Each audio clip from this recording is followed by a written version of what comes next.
एक शिक्षक होने के नाते मैं हमेशा ये चीज़ जानता हूँ और मानता हूँ कि शिक्षा तटस्थ कभी भी नहीं हो सकती, या फिर राजनीति उसमें आएगी ही आएगी। राजनीति से अलग शिक्षा कभी भी नहीं चल सकती, और शिक्षा कभी भी सिर्फ कुछ स्किल पाने के लिए, अच्छा जॉब पाने के लिए नहीं हो सकती। एक पढ़ा लिखा इंसान हमेशा आलोचनात्मक सोच रखता है और उसके साथ ही वो इस समाज की शक्ति व्यवस्था को और उसके बदलावों को अच्छी तरीके से समझता है। इसलिए मुझे ये कहने में कभी भी हिचकिचाहट नहीं होती कि भारत के छात्रों को हमेशा राजनीतिक रूप से इस समाज की तरफ, हमारे भारत देश की तरफ देखना चाहिए, और भारत के जितने सारे समस्या है उसका हाल निकालना चाहिए, भारत की अच्छाई के लिए काम करना चाहिए। और जो आंदोलन भारत का समाज अच्छे तरीके से बदल सकते हैं, उस आंदोलन में भारत के छात्र भाग ले सकते हैं, लेकिन पूरे शांतिपूर्ण तरीके से। आजकल जिस तरीके की राजनीतिक कटुता इस समाज में उपस्थित है, मैं देख पा रहा हूं कि उसका असर सीधा बड़े बड़े कॉलेजों और विश्व महाविद्यालयों के माहौल में पड़ा है।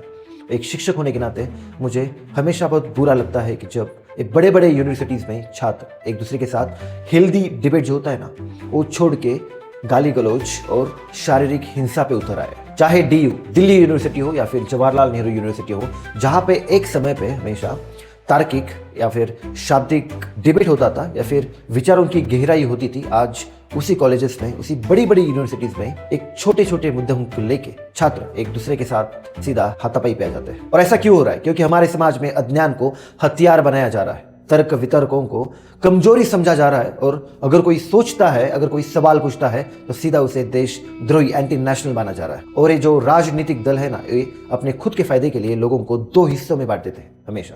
और दो दल है, आप सबको पता है कि लेफ्ट वर्सेस राइट हमेशा होता है, और जो दूसरा है वो देशभक्त बनाम देशद्रोही। और जब यही छात्र ऐसे राजनीतिक बातों से प्रभावित हो जाते हैं, तो अपनी रचनात्मक ऊर्जा को ऐसे हिंसक माहौल में वही खो देते हैं। और ये जो शिक्षा है, इस टाइप की जो शिक्षा है, वो एक दमनकारी शासन को हमेशा बने रखने के लिए प्रभावित करती है। अब एक टीचर की, एक शिक्षक की समस्या क्या है? एक शिक्षक होने के नाते मुझे अपनी जिम्मेदारी और भी कठिन लगने लग जाती है।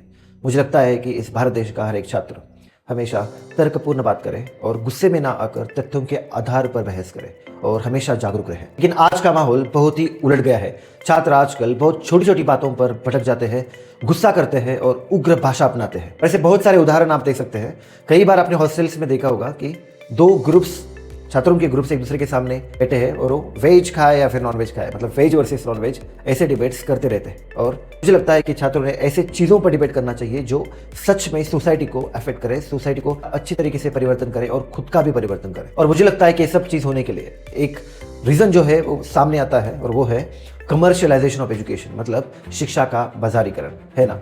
और जब विश्वविद्यालय ये जब ब्रांड बन जाता है और छात्रों को कंप्यूटर की तरह देखा जाता है, तब शिक्षा का असली उद्देश्य खो जाता है। निजी विश्वविद्यालयों ने और कोचिंग सेंटर्स ने इस सीखने की प्रक्रिया को बड़ा कमजोर कर दिया है।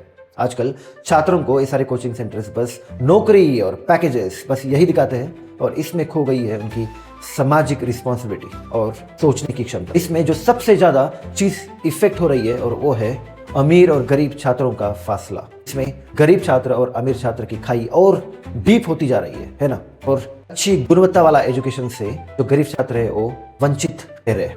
हम छात्रों को किस तरह की राजनीति सिखा रहे हैं? आज की राजनीति छात्रों को अति राष्ट्रवाद और हिंसक पहचान की तरफ धकेलती है। सोच समझकर सवाल उठाने की जगह भावनात्मक उग्रता को बढ़ावा दिया जाता है।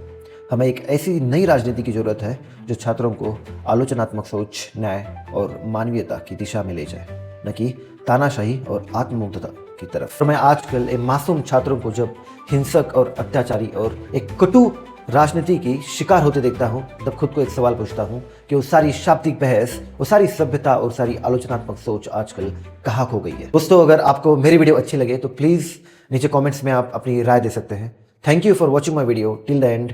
सी you in the next video.